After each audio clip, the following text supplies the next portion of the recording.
Imagine waking up in ancient Egypt, but not as a pharaoh, not even as a priest, just an everyday pauper under Ramses III. My home? A crowded mud brick hut squeezed next to 100 others with barely enough room to stretch out at night. The streets are dusty, buzzing with flies, and the Nile's water isn't always clean. Breakfast? If I'm lucky, it's flatbread made from whatever wheat scraps I can get, maybe dipped in a thin onion soup. Forget about honey or dates. Those are for the rich. My day starts before sunrise. I work the fields owned by someone else, under the hot Egyptian sun. The work is backbreaking. Planting, harvesting, hauling water. And if the floods are bad, or the crops fail, it's me who goes hungry. Clothes, a ragged linen kilt, patched and faded. My skin's tough from the sun, but that doesn't stop the bites from insects or the itch from lice.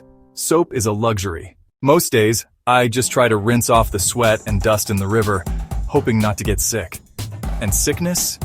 It's everywhere. Malaria, stomach bugs, parasites from the Nile.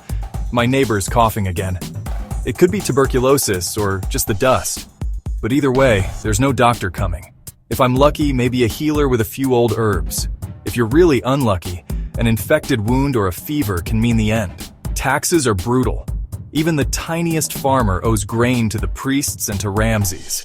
If you can't pay, you risk losing your home. Or worse, your freedom. Sometimes the government forgets about us paupers, except when they need labor for a temple or tomb.